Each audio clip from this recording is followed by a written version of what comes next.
एक गांव में रंगैया मंगम्मा पति पत्नी रहते थे।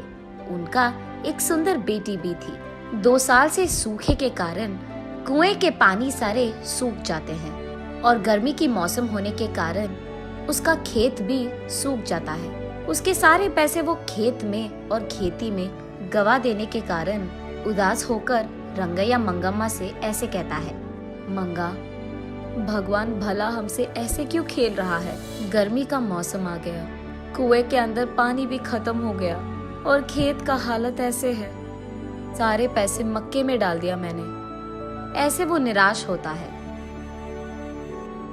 इतने में उसकी बेटी लक्ष्मी आकर पापा ऐसे कहते हुए हंसते हुए प्यारी सी नन्ही सी उसकी बेटी अपने पापा से गले लगाती है। अपनी प्यारी बेटी को देखते ही रंगैया के चेहरे पे मुस्कान आ जाती है।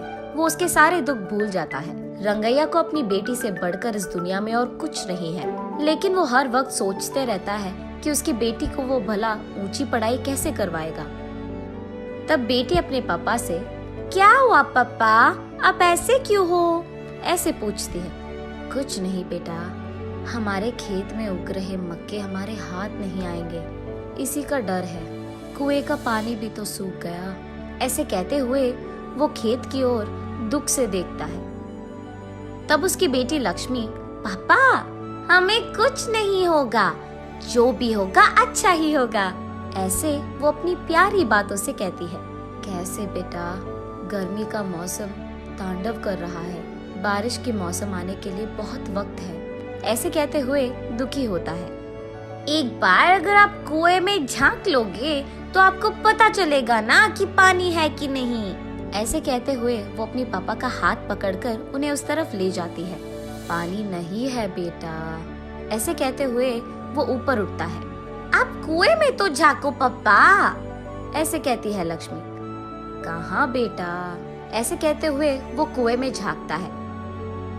कुआं पूरा सूखा रहता है।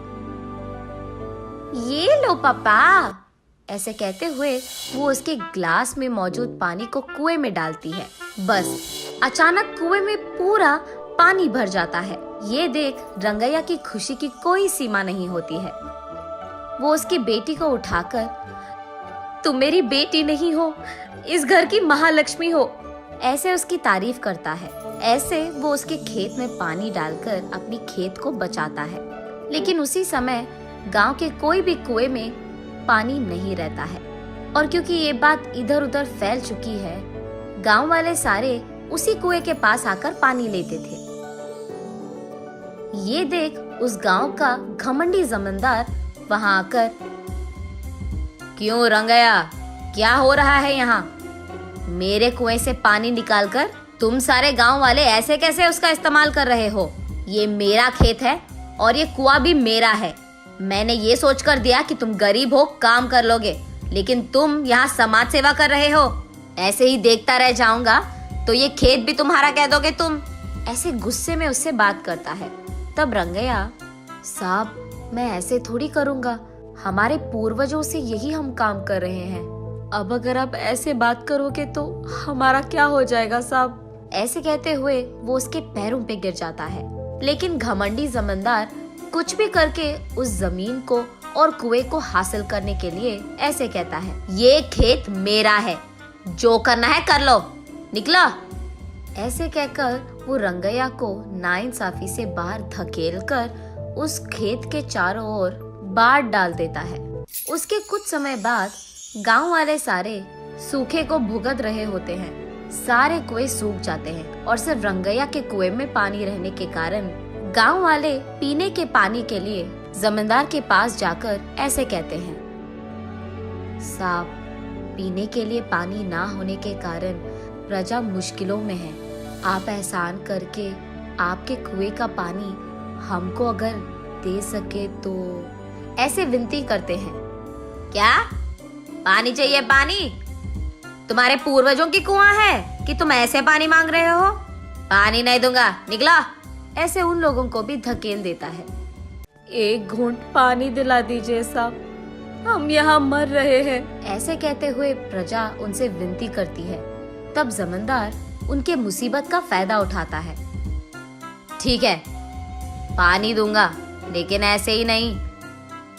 मटके का दाम 10 रुपए करके दो, तब दूंगा पानी। मंजूर है तो लो, वरना निकल जाओ।